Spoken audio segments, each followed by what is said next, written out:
What's up everyone and welcome back to the World History Channel. Before we begin, please hit the subscribe button today. Let's get started.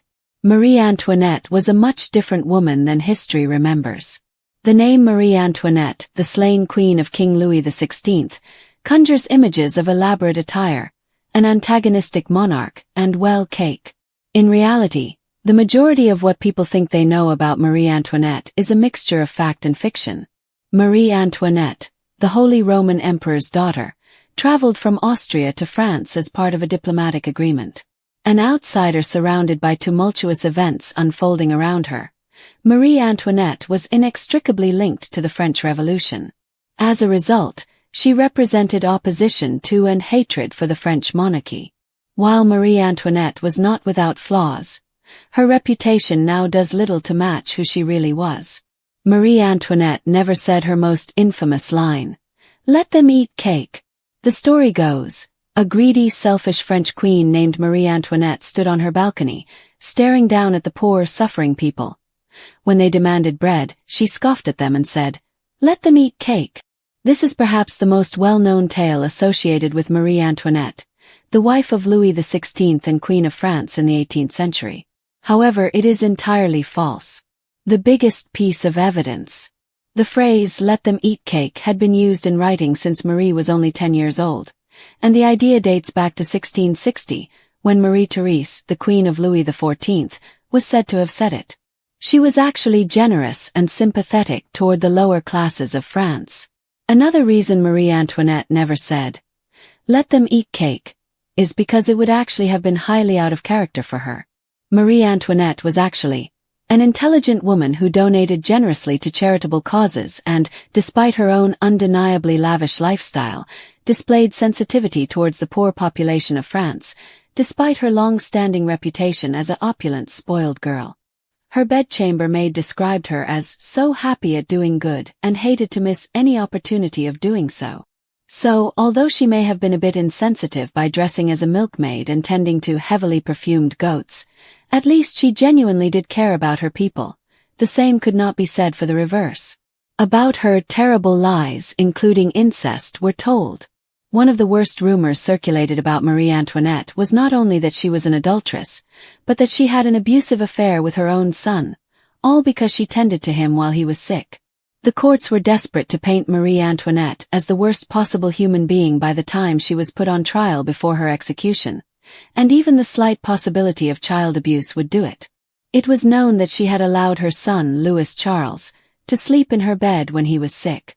This was turned around by the people, who brought charges of child abuse and incest, which only added to the enormous pile that France had built up over the years. Louis Charles, who had been imprisoned separately from his mother, was actually convinced to testify against her, although the conditions that led up to his confession are still unknown, and it could be deduced that he was not acting of his own volition and had undergone nothing short of brainwashing at the hands of his jailers. Since her husband had no mistress, Marie Antoinette took the place of court scapegoat. In the court of a monarch, everyone has their place, and usually the mistress of the king occupies one of these coveted slots. Along with all the money and power that a mistress normally enjoys, one of the balancing downsides is that she would inevitably become the bullseye for the population at large to aim their grievances at. However, King Louis XVI reportedly never took a mistress, and his faithfulness toward his wife actually spelled disaster for her. Without the controversial figure of a mistress to lay any and all blame on, everything fell on the young queen. Marie Antoinette was undoubtedly a scapegoat for all that was wrong with the French court and all its lavishness. She was so dominant that the people couldn't stand it. Much like Hillary Clinton, Marie Antoinette was a woman taking a leading role in a male-dominated field. Marie's husband, Louis XVI, was a weak monarch, and Marie often took charge in his stead, especially toward the end of their reigns and their lives. She often held counsel with the ministers and ambassadors, watching over their undertakings and revising their dispatches. She was smart, brave, and undeterred until the very end. She was also referred to as a tomboy from a young age, which added to the fact that she did not hesitate to display her more masculine characteristics, one of which was her capacity to direct a government rather than her husband. She was blamed for being barren, even though it probably was her husband's fault. If you were a woman in the 18th century, and you didn't bear children for 7 years, it was a problem. In fact, it was your problem and not anyone else's. This was the issue Marie Antoinette faced when she couldn't get pregnant for nearly a decade into her royal marriage. She was blamed for not bearing the French king a child, even though it was probably his fault. According to the Smithsonian, many historians conclude that Louis suffered from phimosis, a physiological handicap that makes sex painful, and that he eventually had surgery to correct the problem. This was most likely the reason the marriage was rumored to have been unconsummated for 7 years. Marie Antoinette did not spiral France into debt. Marie Antoinette did have expensive taste. She did like fine things, and she did have a penchant for partying. However, she did not single-handedly take down the French economy, even though she is often credited as doing such. Taxes and rising grain costs contributed to the lower classes falling even deeper into debt, and seeing the extravagance the French queen indulged in, it was no wonder they blamed her, and blame her they did. The queen, who bought diamond bracelets and wore pretty dresses, is to blame. They really should have blamed the American Revolution. French involvement in the war guaranteed the revolutionaries would win against England, but it caused France a significant amount of debt, and those who owned the most property in France, such as the church and the nobility, were exempt from taxes, whereas the poor felt the constraints of money most tightly. The people didn't like the fact that the woman just wanted her privacy. A flaw in Marie Antoinette's character. She simply desired some time to herself. While at the French court, privacy was not really an option and royalty was expected to be on display around the clock. When she was growing up at the Austrian court, her imperial family lived in a relaxed and domestic manner that was much more in line with the family values that we have today. That didn't sit too well with Marie Antoinette, and she began to chafe against the court etiquette almost as soon as she arrived in France.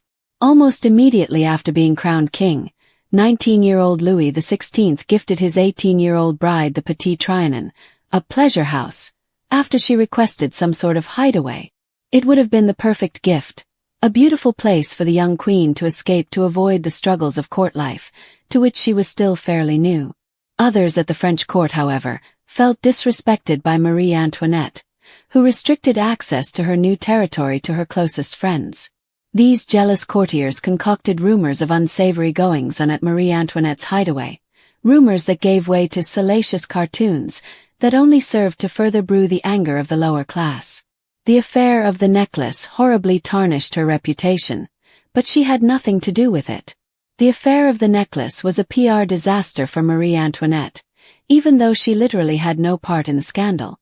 In 1785, a Catholic cardinal by the name of Louis de Rohan was deceived into thinking that he was in constant communication with the Queen, when in fact it was Jeanne de la Motte. She knew the cardinal would be easy to control as he had been trying to win the Queen's favor for ages. A nearly impossible task since Marie Antoinette had hated him ever since he'd spread some unkind words about her mother, the Empress of Austria, years before. La Motte convinced the cardinal the Queen wished him to purchase a necklace on her behalf, one that she had previously turned down for being too expensive. Jeanne went so far as to arrange a covert meeting between the cardinal and a prostitute, who looked eerily similar to the Queen in the gardens of Versailles. The ruse worked and the cardinal was convinced to acquire the diamond necklace for his queen, but it all was an elaborate scam that ultimately left the necklace missing, La Motte in jail, and Marie Antoinette's reputation in tatters. Even if it was clear that Marie Antoinette had nothing to do with the scheme, that didn't stop people from believing she was complicit, an assumption that further damaged her already fragile reputation. One big reason people hated Marie Antoinette was because she was a foreigner who married into France as part of